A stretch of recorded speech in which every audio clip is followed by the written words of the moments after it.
I was the national leader of the National Socialist Movement unfortunately, for 25 years, which, for the audience, if they're not aware of the NSM, it's considered America's Nazi Party. So I was involved in far right extremism for a very, very long time. That was my involvement in that. And what I do now is, in early 2019, I left far right extremism, and I work with Beyond Barriers, which is an organization that helps people to leave extremism and extreme organizations, cults, gangs, far right, far left, you name it, religious extremism. That's what we do. I also am a public speaker and consultant with the Simon Wiesenthal Center and Conscious Campus. So um, quite a change for sure.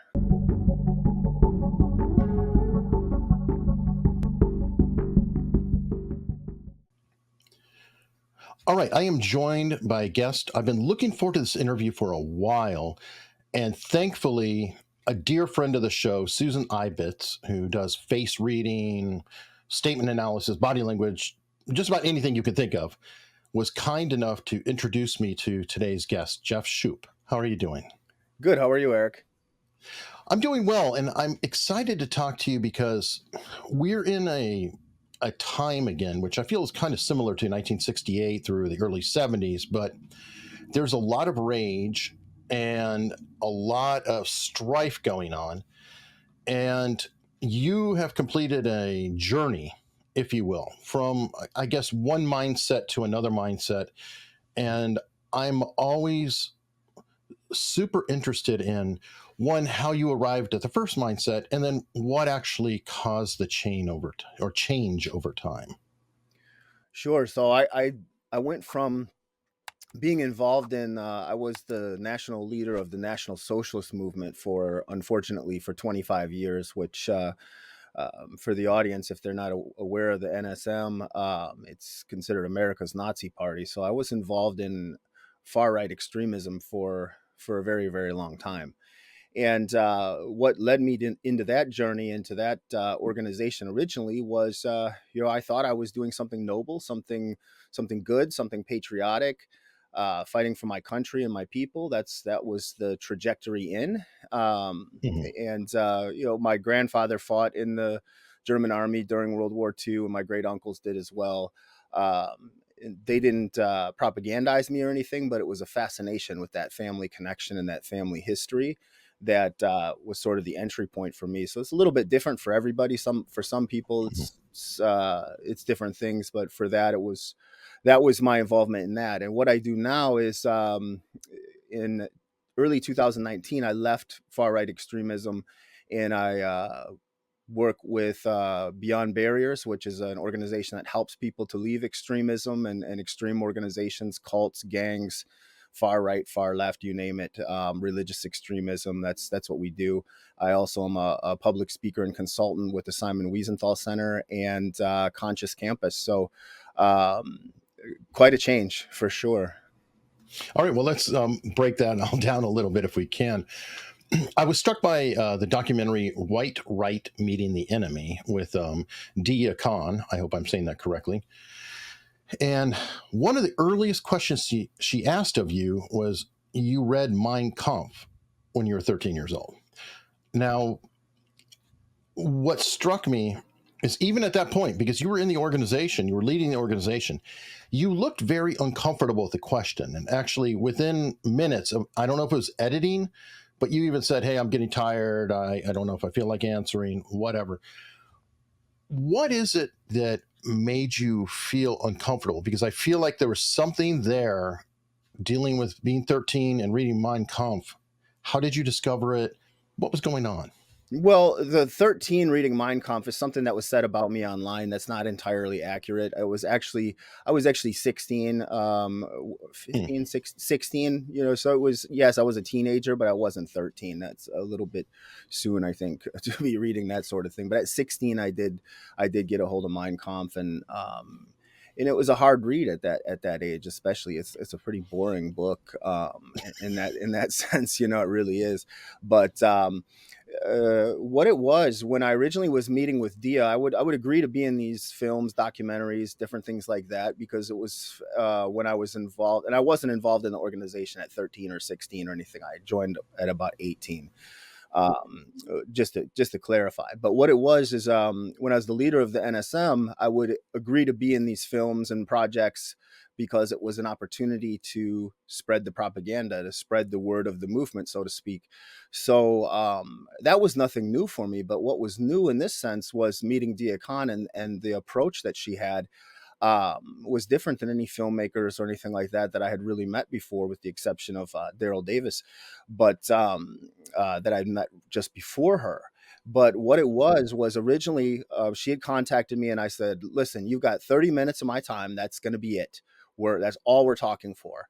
And that 30 minutes turned into hours, and it was getting late that evening. And she said, Dia had said, "Jeff, what happened to that 30 minutes?" And I just remember thinking I couldn't answer the question. I was like, I don't know. It's like I lost track of the time, and I was interested in the way, you know, she was asking questions, not just, you know, for the film, but you could see that it was a an interest that she had, that she really wanted to truly understand it. And for somebody that's involved in anything like that, any type of extremism or cult or anything like that, they want to speak about that. So getting through and talking about it was the initial, I think, interest there. But she intrigued me with the questions that she was asking and the things that she had shared. And what it was eventually was, I was able to see her humanity. I got to know the person behind it wasn't just another face from the media, or another person from the other side, so to speak, that wanted to hear this. This was a real human being. This was somebody that I got to know over the course of the filming, and I was able to see her humanity. And when you're involved in something like that, you don't see the humanity of the so-called other. You don't see the humanity of the people that are outside of your bubble, or your circle, or the barriers that you've set up and you've put yourself behind. You don't see that. And once you see the humanity of the person that's sitting across from you, it's very, very difficult to stand on those kind of principles, that those dehumanizing principles. Question on that: is this enhanced because she saw the humanity in you? You know, I think so, because it does go both ways. When the person that's sitting across from you is dehumanizing you, or is for example, and this is, I think, an important aspect of it too. Dia never once told me, "You're wrong, you're evil, I can't believe you're Mm. doing, you know, this." You know, she challenged me on things, and later on, as we got to know each other better, she pushed a little harder, which was okay. But in the initial engagements, absolutely not. She never said any of those things, and she shared personal stories and things about herself during this process. You don't see all that in the film. I mean, you in the film, the whole Sure. film is what, 60 minutes, 80 minutes Mm. or something like that. But you know, getting to know somebody over the course of it was off and on over months of filming, you get to know them and you get to hear things about them. But she does show in the film where she's showing me a picture of her and her father at a anti-extremism rally, and how, um, I don't know if it was in the film or not, but things about her childhood and how racism and hate affected her as a child, and how it made her feel. And I think this part was in the film, but she said, "You know, the ideology and what you stand for, Jeff, made a little girl feel less than, ugly, hated, not equal." And I could see the pain in her face, but I could feel it, Eric. Like it was like an energy or a vibe in the air. I could feel it, and it hit like getting kicked in the chest by a horse. It was devastating. And I don't think she ever had any intention of trying to get through like that, but being her authentic self and showing me that humanity, it didn't feel right. It didn't sit right. All of a sudden, when you're faced with something like that, and you think you're doing something good and noble and honorable, and you're hearing about how it is affecting somebody, how it affected someone else, and how it damaged them, that's really hard to reconcile with. And people might say, "Well, didn't you think of those things before?" You know, and in school or hearing stories or watching a show on television? Didn't you hear stuff like that before? Sure, but it's easy to block that stuff out or separate yourself from it. That's over here. That doesn't affect me. That's not correct. You know, I'm just fighting for my people. I'm doing a good thing. But when you're sitting across from somebody that's sharing something very deeply personal with you like that, that hits hard. That was life altering. On that note, I have a theory about this, and I just want to confirm it. When you're saying that she was talking to you, it sounds like she was not judging you. She was just talking to you. And when she was speaking to you, was she just asking you questions like, why do you feel that way? Or what led to that? Or why did you do that? Or what is the reason behind that? Were those the challenges that she was putting forth, or was there more to it? Well, it was those kind of questions. It wasn't accusatory, but it was like, so what made, just like you said, what made you think that? How did you feel when this happened, or that sort of thing? And you could see it was a searching and a curious type of approach. So it was trying to understand the individual sitting across from them. But what I mean by how she challenged me was later on, and later on after gotten to know her a little bit better. Like an example of this was we were in a abandoned factory in Detroit, and we were talking about the political views that I held and that the organization held, and the economy, and we are talking about how the economy was devastated in Detroit, et cetera, et cetera. And she says, I understand that what you're saying, but we're here in Detroit. White people are the minority. Um, why is it that you are just speaking for white people? And then she backed up on that. And she goes, well, hold on a second. You're not just speaking for white people, because not all white people like this ideology. In fact, probably most don't. That's true. So you're just speaking about these real economic problems that affect all people, but you're just saying it for this section of white people that follow the ideology. Why is that? And I just remember, you know, at the time I was like, uh-oh, I couldn't answer the question. So I just spewed out some, movement propaganda at the time that would be okay for the cameras. But that night, Eric, when I was at home, I couldn't sleep that night because a little voice inside of my head, like the little devil on the side of your shoulder or something, kept saying, Jeff, why couldn't you answer that lady? You're the head of the NSM. What you should have had to answer. You're supposed to know these things. Why didn't you have an answer for that? And it was going over and over and over in my head again. And the reason I didn't have the answer is because I was wrong. I was wrong in what I was doing, and she was right. She didn't tell me that. She didn't say you're wrong, or be confrontational about it. She posed it as a question, so it was reframing the conversation into something that made me think about it later. So someone's reflective. You approach them with that type of methodology, and this is not just working in extremism, but this can work in all aspects of life: the Mhm. political polarization, family arguments, you name it. If you approach things with that sort of approach, it's a lot more effective. No, totally, totally agree. I think what essentially is it is forcing you to deal with cognitive dissonance, where you have your belief, but then a reality. And if you're pushed, though, then you're going to double down. I mean, if you're cornered, I mean, then you're going to get a fight or flight. It's impossible to think. But by asking and not pressuring, just asking, that's causing a question to a seed, if you will, to be planted for you to consider. By the way, you may still hold the same value later. Who knows? But at least it's respectful and it's a way to get more pondering on it. And I think that's Daryl Davis's entire method within he himself. He is a very likable, charismatic person as you watch him. And those people who have judged and say, hey, I don't like black people, wind up saying, I don't like black people, but you're okay, which is an immediate cognitive dissonance. It's like, well, wait a minute. Now there's one black person that's okay, but then maybe his family, maybe they're okay too, because that's his family.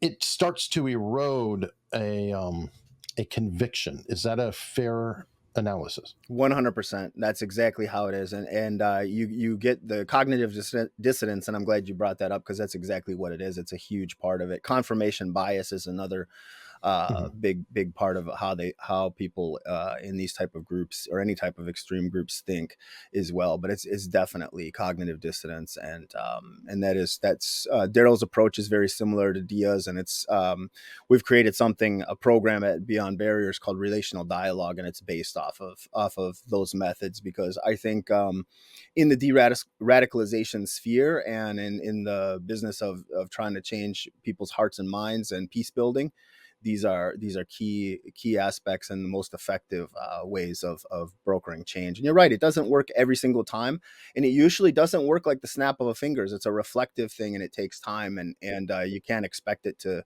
change. And I use an example a lot of this time with like conspiracy theorists and some of the more really extreme theories, where if you pose that stuff back to the adherents or the people that are really in belief of it, and let that simmer, let it take hold, because if you do push, just like you mentioned, if you push back right then and there, you're not getting anywhere. They double down, and that was my whole history of involvement in extremism is reflective upon that. Every single time I got pushed, my house was raided by law enforcement, or the FBI knocked on the door, or I got assaulted by extreme leftists, or anything like that. Every single time something like that happened, I became more committed. I fought harder, almost instantaneously. Like when I look at it now and I reflect back on these memories, it was like every single time, boom, right back, as hard as I could into everything that I was doing. I would double down. I would organize something. I would do even more. And it wasn't just me. That's pretty commonplace. So when a lot of people look at tackling these kind of issues and they think, oh, let's shame these people, let's crack down on them, let's send them a message in a violent way, or something like that, it doesn't work. Very, very few people ever change by those hard-handed methods. In Mhm. fact, usually what it does is the opposite. The ones that have changed in those situations, I mean, in from my analysis of it, were the ones that were never very ideologically committed anyway. So I mean, they could have slipped on a banana peel and changed, or spun the wheel at the roulette table, and that could have facilitated a change. So I don't feel like that's effective change. If you want to change people, it has to be done in a way where, and Daryl Davis will tell you this too. When in the media, they'll say, well, Daryl Davis has helped de-radicalize over 200 Klansmen.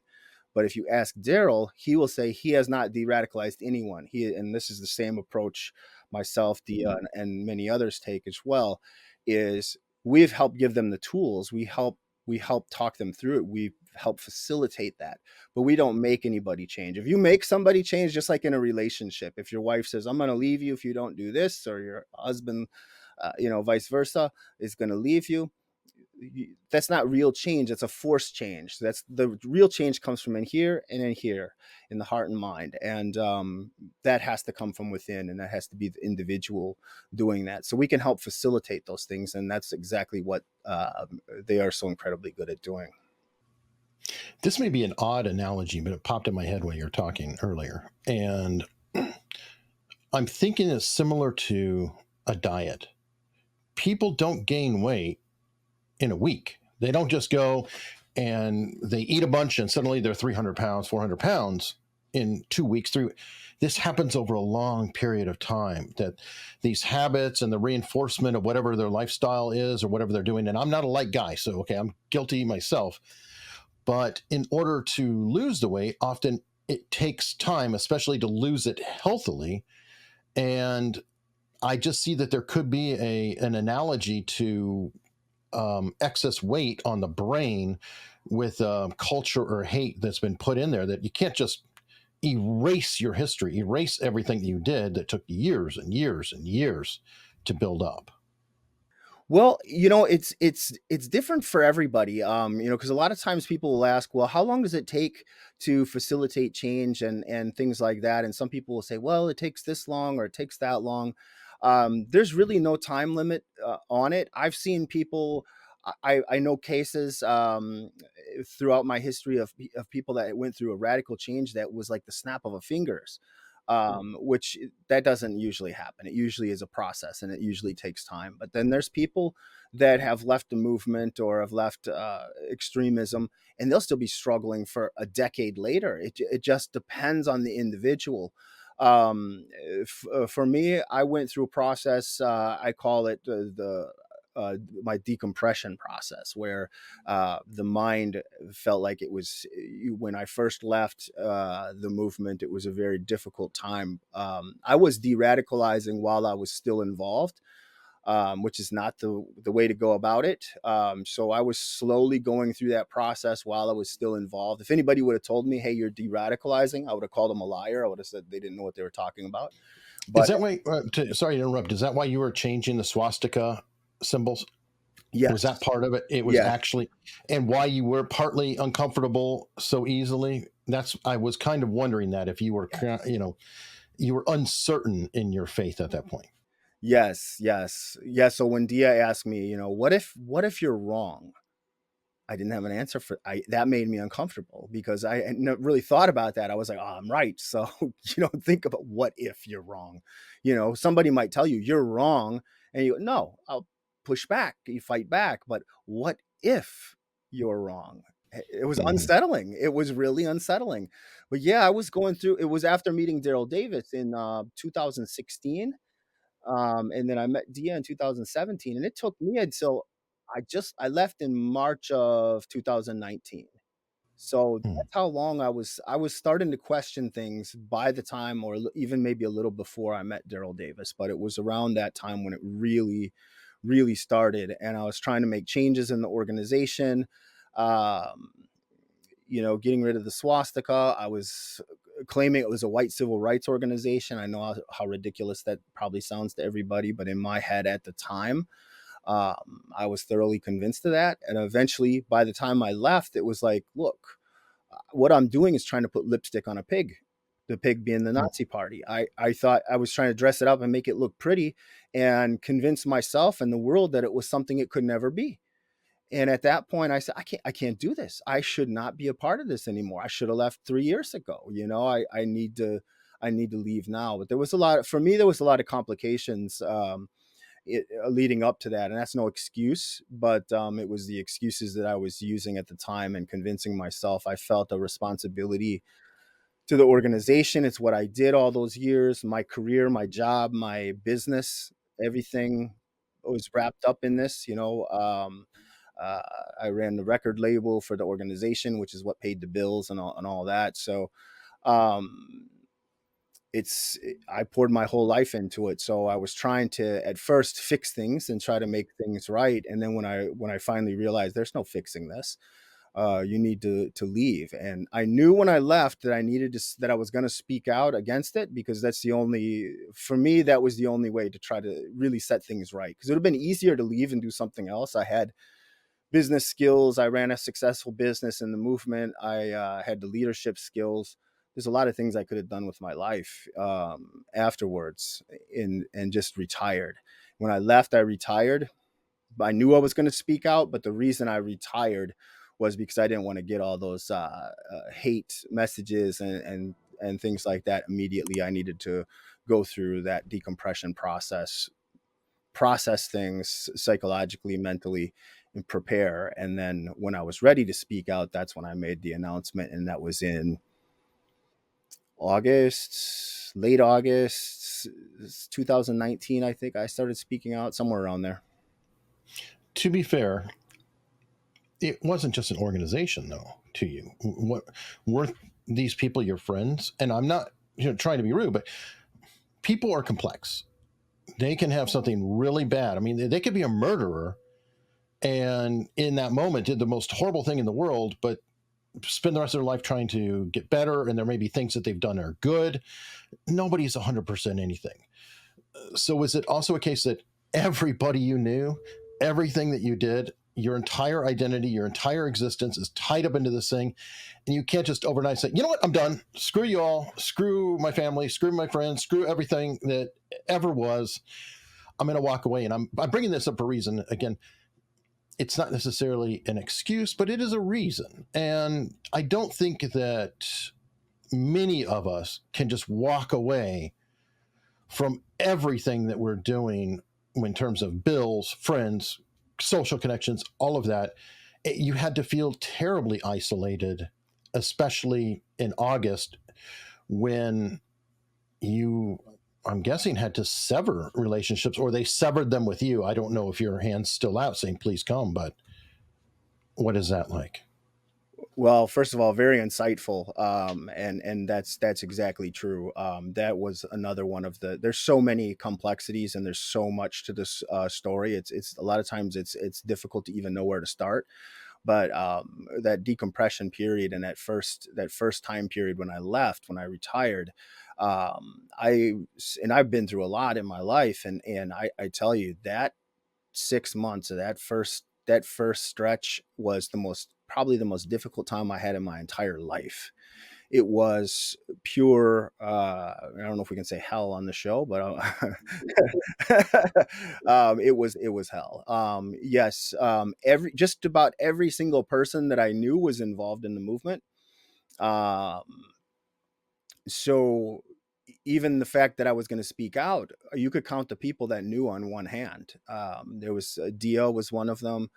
My father, a couple of girlfriends. That was about it. That was about it. There was just a handful of people that knew, because I knew once I started speaking out that it was going to be a lot of the people that I used to know would call me a traitor and things like that. That's as far as they're concerned, you're beyond their worst enemy when you for a lot of them when you speak out on that. So I not only did I put behind and leave my business, lose my business and all that, but I lost every friend and every person that I ever knew.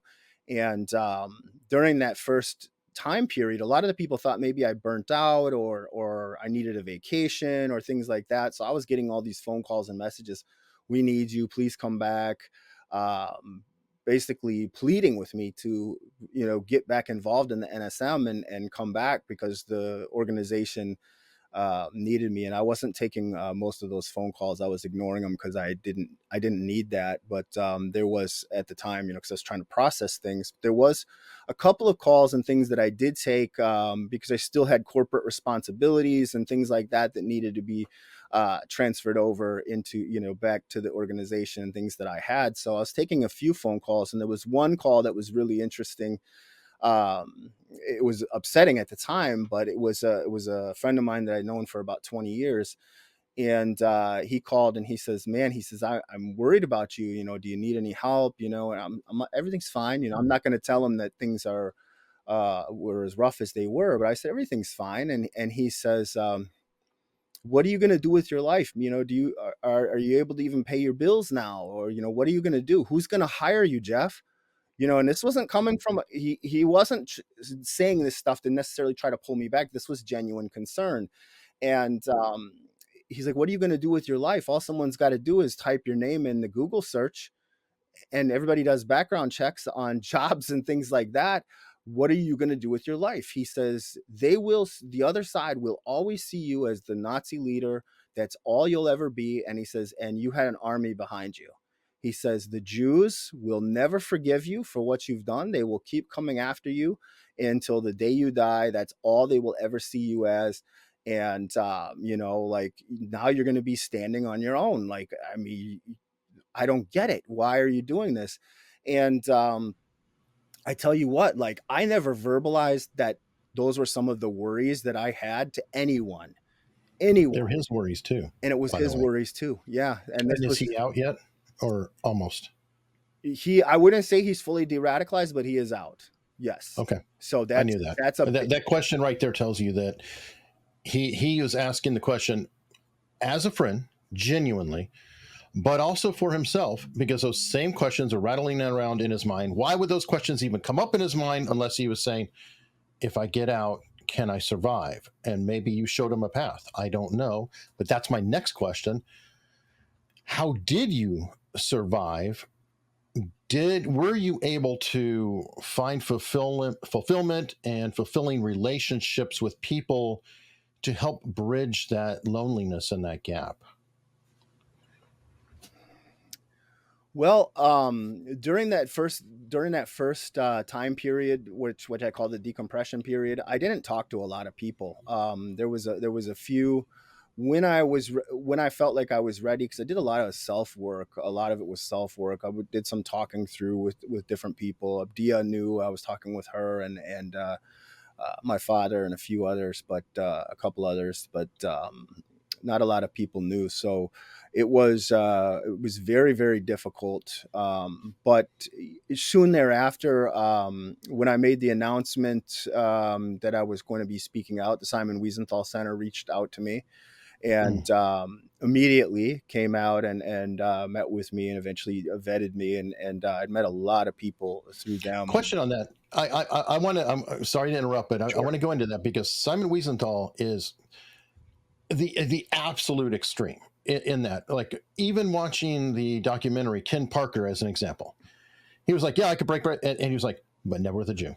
Right. It was like this one hill to die on, and that's part of the reason that I wanted to have you on. Is I have a show partner who happens to be Jewish, and I see anti-Semitism all over, and I'm trying to understand it. So I'm curious because okay, you stepped out, you set him away, and all of that. What was your internal feeling that the top Jewish organization reached out to you? Did you have any of that hangover of I can't believe I'm doing this, or were you clear enough that you were like, yeah, I want to do this, or were you just afraid? By the time I was ready to speak out, I had gotten over all of, I worked through all that. But this is interesting, and I think psychologically, by the time I left the organization, like I had let go of racism, and I've said that to some people, and they just go, "What? What?" You know, when you were still there, Mm. I said I'd let go of that. We I fake even things every day. what's that? We fake things every day. Sorry, I mean by that point, it's probably a job to you, and you're like you go through the Going motions. through the motions. Yeah. So I'd let go of that, but I still struggled with a little bit of anti Semitism. I worked through that when I first left because that was the NSM, you know, the National Socialist Movement's Nazi party.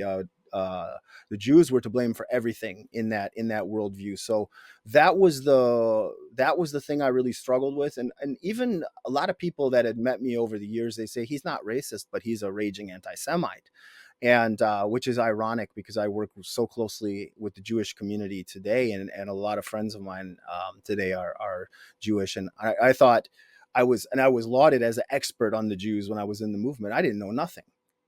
I thought I did. I thought I did. People thought I did, but I really didn't. I didn't know anything really about the culture and the people, and so that was a lot. So yes, and Ken as well. Ken's a friend of mine. I know him very well, and we were in the same organization as well. So, but yeah, that you could see right there that was what he was struggling with as well. So you know that's something that took time, but by the time I'd met with the Wiesenthal Center, I'd let go of all that. The last thing that I struggled with along that lines was, you know, I'd let go most of the anti-Semitism, but I was still questioning things about the Holocaust. And by the time I'd met with Wiesenthal, I worked through that. But this is kind of a funny story, I guess you could say.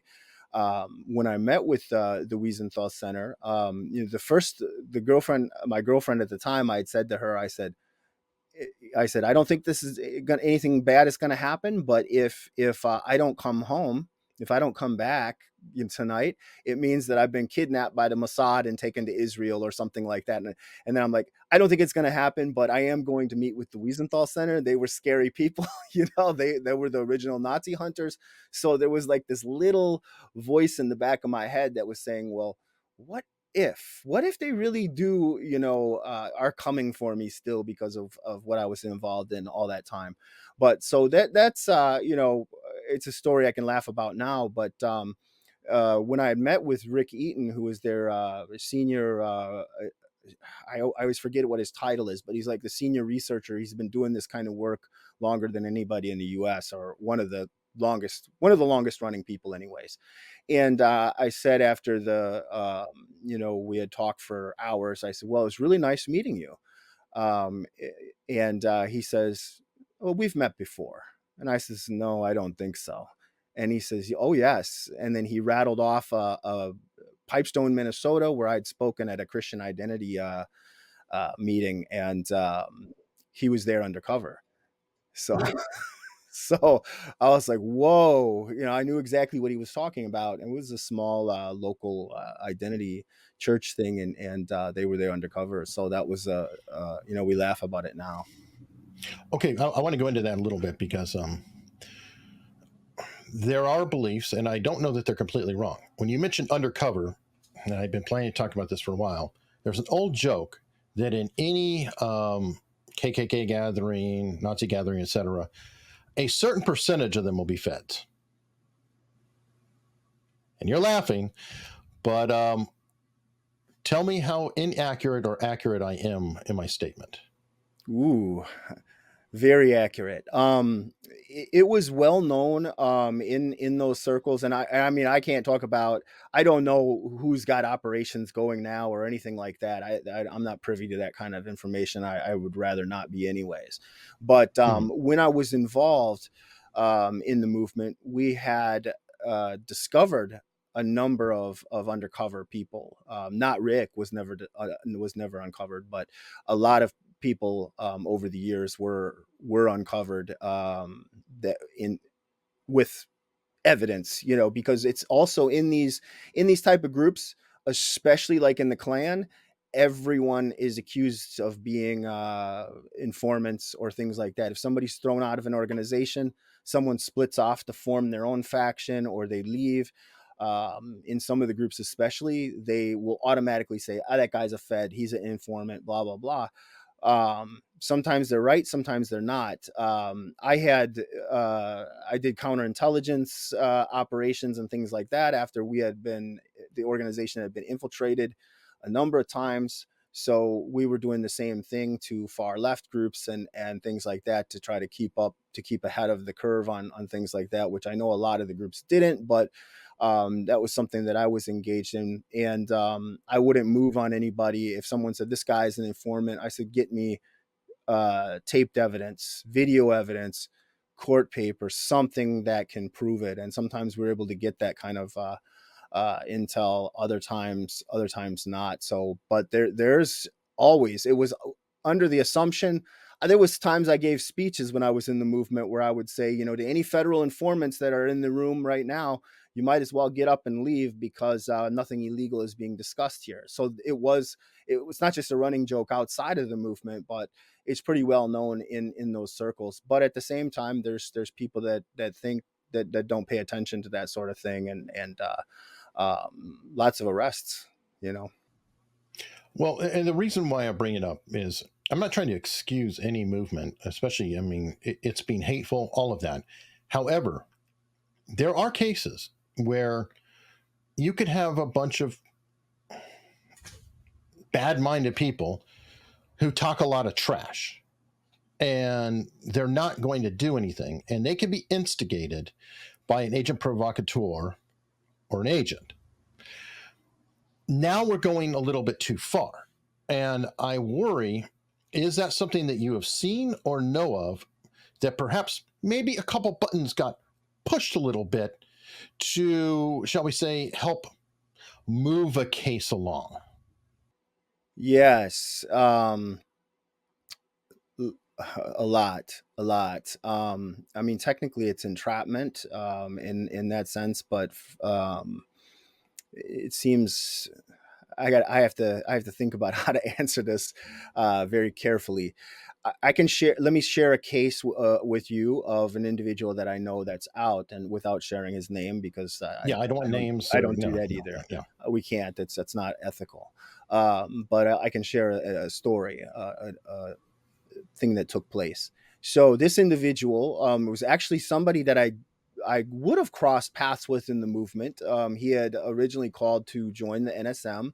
The recruiter from the NSM that called him back upset him on the phone over his some kind of questioning back and forth, and he decided he wasn't going to join. So he joined another organization, and in that organization, he had went and he thought that to impress them, that if he said he wanted to go shoot people and things like Mm. that, this is a young guy, and he's he thought that that would be the way to do it. And I encountered a lot of people like that over the years when I was in the NSM. They would come in and say, hey, should we go do this illegal thing? Should we go do that? And I would always say, no, you know, we're not allowed to, you're not allowed to do that. We don't, this is a law abiding organization. And that wasn't coming from a moral construct. I'd love to say it was. That was coming from protection of the organization and Mm. seeing all kinds of people over the years go to prison for doing stupid things. So it was not allowed. It was a very strict hierarchy and in that sense where illegal activity wasn't allowed. So anyways, back to this individual. So he suggested that he wanted to go shoot up some people at a synagogue. Mm. And the people he said that to were undercover and provided a gun and met with him when he was going to go do it or whatever. And then he went to prison. He's out. He did some time and he's out. So I was curious about the psychology of this, and I asked him. I said, so had they just if they would I said, if you would have been involved in the NSM, I said, and you would have told anybody in the chain of command that, they would have ran it up the chain to me and we would have told you it's not allowed. I said, would you have still went through with it? And he goes, no, if I was told, by the chain, in the chain of command, I wouldn't have. He says, but Jeff, I have to tell you, it was my idea. No one planted the idea in me. So I take responsibility that I did bring up this idea to them, but then they facilitated it.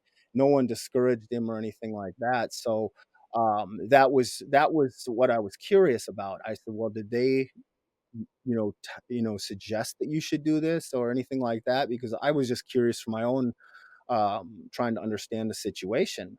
And he says, no, he says it was my idea, but they provided all the tools to do so. No one tried to discourage me or anything like that. So I'm not a lawyer, but to me it sounded like, it's It's borderline. It's yeah, borderline. it's really Probably legal, but really, uh, I can see concerns, and I don't know if it's necessarily helping society to do that. Because what if he got ahead of the game? What if he was ahead of the program? What if he, had an opportunity to use that? That would be horribly frightening. But that's I'm just going one. to, I mean, there's right. hundreds of cases like similar to that. Some worse, some better. But and I've A got kidnapping of a governor supposedly might y- be one of those cases. right here in Michigan. That's right. Yep, there was informants involved in that as well. I'm going to circle all the way back to the beginning. This is similar in relationship to me, but I'm just curious. Now, you had mentioned that you tried to go on every documentary you could, or you were open to it, to help get the word out.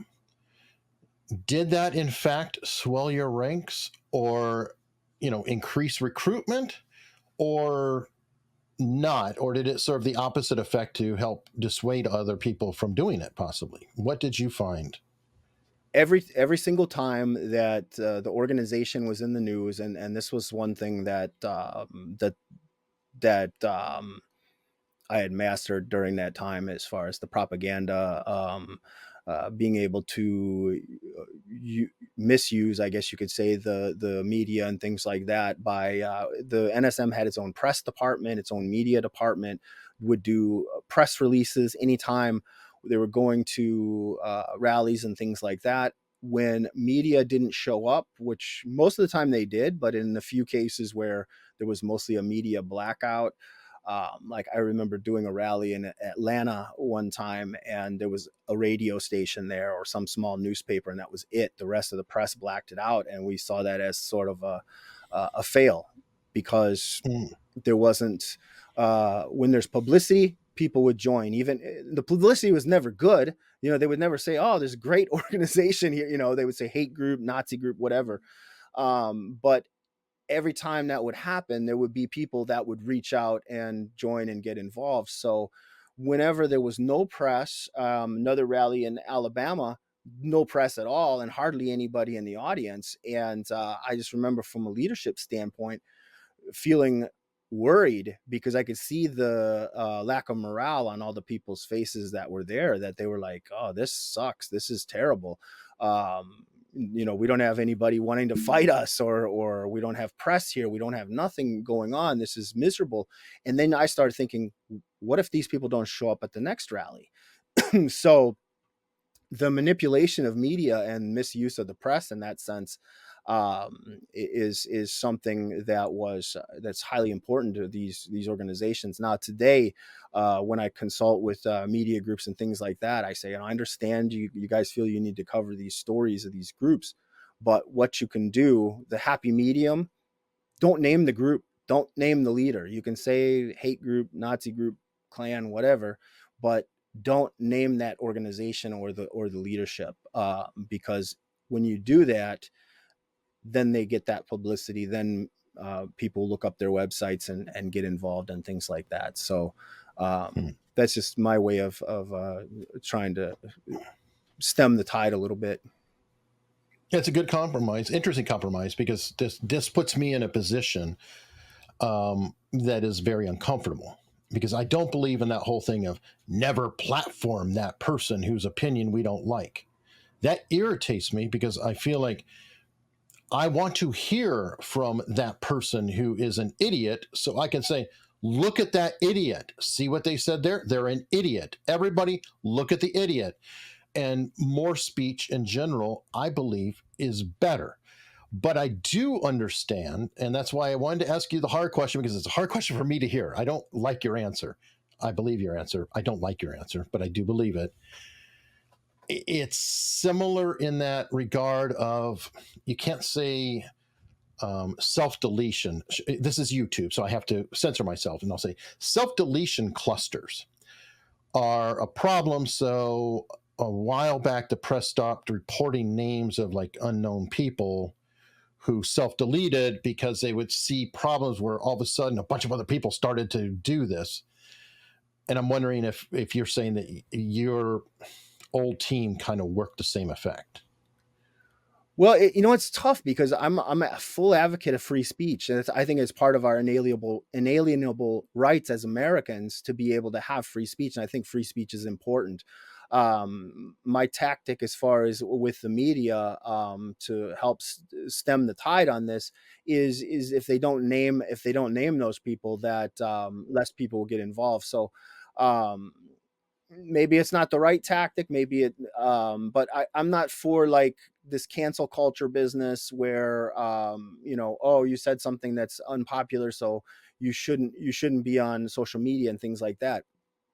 All that's done is it's pushed these people into echo chambers. It's stifled dialogue. It's stifled civil discourse and opportunities for conversations, because everybody's in their own echo chambers now. And we see that even with the Democrats and the Republicans. Used to be able to turn on the news and watch the news. It seems to me now it's all political propaganda from one side or another. You have to almost sift through it and go, okay, well, I'm going to watch right-leaning media here, and I'm going to watch left-leaning media here, and discern what's really going on somewhere in the middle, because some things are so biased on one side or another, and then other things are accurate. So instead of just watching the news, now you have to like sift through it and watch 4 or 5 different news to get what you're trying to. No. And another issue is, like, as an example of your old group, I hate to bring up the Jewish example, it's just anti-Semitic, but I see this going on. And I also see where people will make really slanderous, horrible comments, anti-Semitic, whatever it is, and then they get canceled. And their comments are all in the lines of, these people rule the world, they're behind everything, da da da da. And then they say a bunch of nasty garbage. They get canceled, and they go, see, that proves it. That proves they rule the world. And so that cancellation, I think what you're saying, can help lead into that cognitive bias right there, or reinforcement or confirmation bias, not cognitive, confirmation bias. See, I told you, they're bad, everything. But to wrap things up, I always like to ask this where I can. What is the one question that I should have asked you, but I neglected to? Huh. You stumped me on this one. I don't know. I mean, you asked a lot of good, really good questions. So, um, I just how about what we all do as a society to make things better for humanity? What can we do?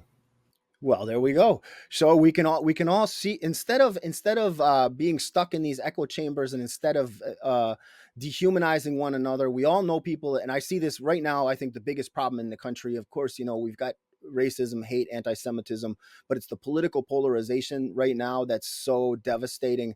Where you have people that say, "Well, someone in my family or my friend group voted for so and so, so I'm not going to talk to them. I disown them." We almost all of us in this country know somebody like that, or we've done it ourselves in some cases. We all know those people. And that's dangerous, because what it's doing is that opens up the gateway to extremism, that isolates people. We're not having those conversations. We're like, even people you wouldn't suspect that are the most kind, loving people in a lot of cases are doing these kind of things, and it's damaging to families and friendships, and we have more in common than we have differences. So doing things like that is incredibly toxic, and it can lead to further radicalization, and put those people into that have been isolated into echo chambers that they may never come out of. Wow. Couldn't have said it better myself. Jeff, thank you so much for coming on. Thanks for having me. It's been an honor, Eric.